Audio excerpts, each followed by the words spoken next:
Hello friends, it's Dave here from SaveDex, bringing to you my thoughts on Cyber Shadow. I'm on a mission to break my backlog this year. This is the 4th game I've beaten. Does this count as a backlog game, seeing that it only just came out and I got straight to it? Well, I'm gonna count it. And if you want to keep up with me beating as many games as I can this year, then hit that subscribe button to join the party and to keep up with our videos. I was keen on this game when I first heard about it. I mean, it's an indie game inspired by NES classics, most notably Ninja Gaiden, and being a big fan of the original Ninja Gaiden, this was enough to get my attention. But then I saw Yacht Club Games' name was attached to this, and it was an instant day one purchase for me. This is the first game I've ever pre-ordered from the eShop, mainly due to the 25% discount. But last week I got a bit of excitement when I saw the game's icon just appear on my home menu a week before release, but I couldn't load it up sadly. But on Monday night I waited up until midnight so I could play it the instant it became available. And I had a pretty damn good Tuesday, I must say.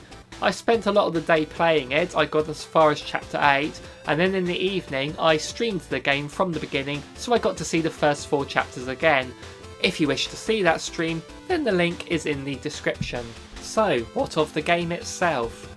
I'm only going to be showing footage of the first 4 chapters, but I will mention a few later on things, but no major spoilers, do not worry.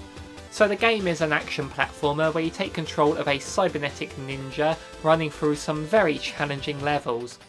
There are also some very light Metroidvania elements which I will get to later, but for the most part you will just be running from point A to point B. You start off with just being able to run, jump and slash your sword, with more abilities unlocked later on. You get this annoying robot that gives you advice and exposition. I don't know its name, but I call it Beepy Boop, and you're able to kill it too, so that's nice, but it always comes back annoyingly.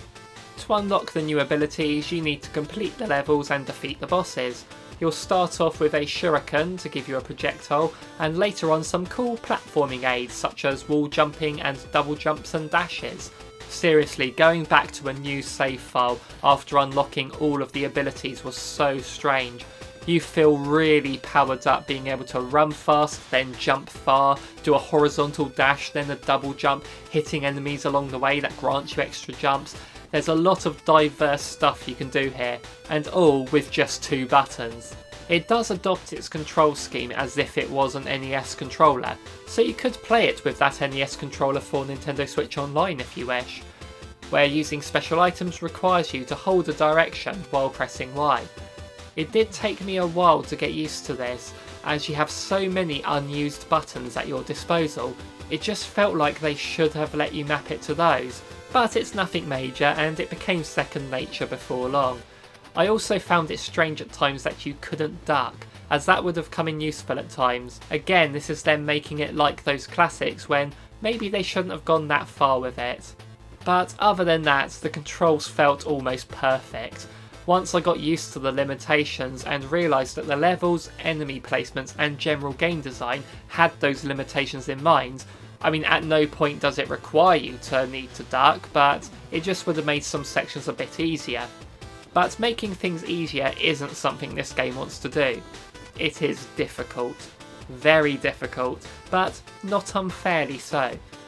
This is a great example where it captures something from its inspiration, but makes a quality of life improvement on it for a modern audience. Like with Ninja Gaiden or Castlevania, the enemies are always in the same place, no matter how many times you retry an area, so it becomes a case of scouting the layout and learning how to get through each section, then impossible sections start to become easy with practice. And although those older games I mentioned gave you infinite continues, you didn't get infinite lives, so you would keep losing your mid-level checkpoints. But this game, once you hit a checkpoint, it is saved forever, no limit to your attempts. Oh, and if a checkpoint appears before a boss, and you die after defeating the boss without hitting the next checkpoint, then you will go back to before the boss fight, but the boss will still be dead so you don't have to fight it again. That was such a great decision. The checkpoints are also shops in a way too. You collect coins along the way and can spend them at a checkpoint to make it produce health, spirit energy or a secondary weapon. You just purchase it once and then that particular checkpoint will infinitely restore those aspects for you. The spirit energy is a meter that allows you to use the new abilities you learn, and the secondary items can vary from a stronger sword to a gun that floats around you to one of the best power-ups I've ever seen in a game. Just look at that, it's so much fun to use.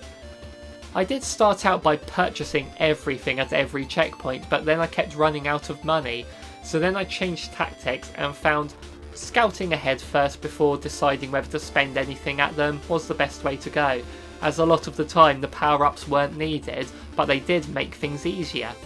You can also scan in your Shovel Knight amiibo for a tiny flying Shovel Knight to follow you around. Didn't seem to help a whole lot, but it's there. Learning a new ability then plays a part in how you progress. Like I said, it is mostly linear, but sometimes you'll find something that you can't get past, then you go into a side run where you learn a new ability, then you go back and use it to progress.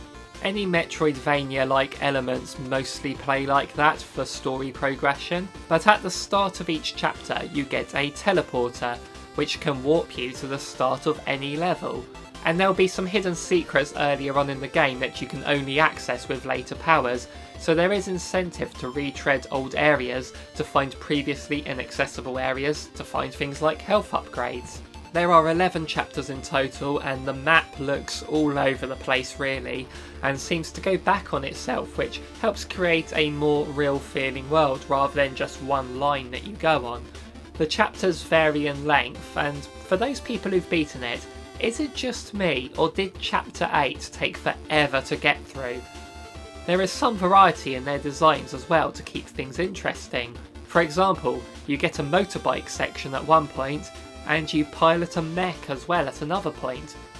Both of those sections are in Chapter 8. Seriously, what is up with that chapter? The boss fights are really well designed. It all comes down to learning their pattern, evade them, and strike when it's safe to do so. You really do need patience for some of them, although I did keep trying to brute force them, and sometimes it worked. This is also good advice for the levels too. Be patient, learn the enemies' patterns, and just learn from your deaths. The game's overall presentation is really good. The visuals capture the spirit of the NES era of action games, but there are a lot more details that you wouldn't have seen back then, and the music is outstanding too. The game cost £17.99 and I would have been happy paying that price, so you can imagine I was extremely happy with that 25% discount. But for full price, if you like these sorts of difficult games, then it's definitely worth it. If you prefer a more casual laid back experience, then this game is simply just not for you. It took me 9 hours and 44 minutes to beat this game with a 77% completion rate on items, and I took 432 deaths. That's approximately 1 death every minute and 20 seconds. So yeah, this was a brutal game. Not the hardest I've played, but definitely a challenge. With 11 chapters to get through and replayability in finding everything, and the in-game achievements known as feats, then I feel this game is good value for money. But is it replayable? Well, seeing that I streamed the game from the beginning, after spending much of the day playing it and had an absolute blast still, then yes, I can see myself enjoying this game again in the future.